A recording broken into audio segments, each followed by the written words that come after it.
এনসিপির এমপি আক্তার হোসেন তিনি বলেছেন যে গণভোটের রায়ের ভিত্তিতে বিএনপি যদি দেশ পরিচালনা করতো তাহলে আমাদের আর কোনো অভিযোগ থাকবে না। তাহসিন রিয়াজও বলছিলেন যে গণভোটটাই আসলে আপনারা বাদ করে দিলেন, সেটি কেন? আমি একটা কথা বলি। তাহসিন রিয়াজ যেটা বলেছে যে একটা হলো জুলাই সনদ বাস্তবায়ন আদেশ আর একটা হলো গণভোট অধ্যাদেশ, দুটি কিন্তু দুইটা বিষয়, ভিন্ন বিষয়। জুলাই সনদ বাস্তবায়ন আদেশ এটা যেটা মহাসচিবের প্রেস কনফারেন্সে বলা হয়েছে এটা তো ইলিগ্যাল না, এটা রাষ্ট্রপতি এটা জারি করতে পারে।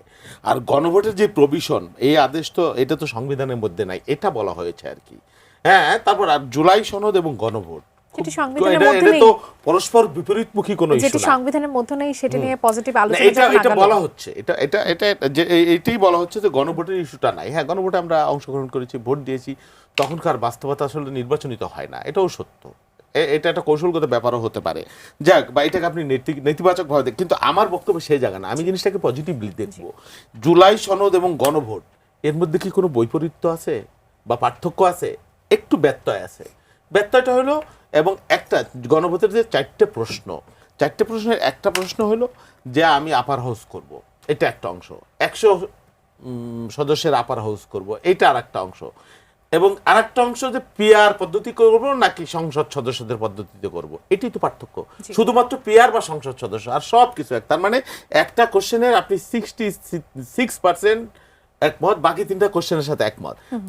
এই 33% যে একমত হইলাম না 400 মার্কের মধ্যে, এই 33%-এর জন্য আমরা কি সবাই যুদ্ধ করব?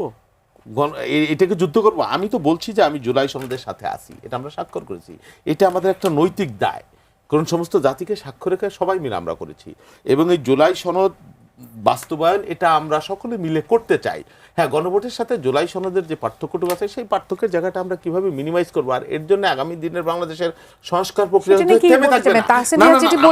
আমি শেষ করি। সংবিধান সংশোধন যে কমিটি তৈরি করেছেন বিরোধী পক্ষকে ছাড়া, সেটার ভবিষ্যতে কোথায় গিয়ে দাঁড়াতে পারে?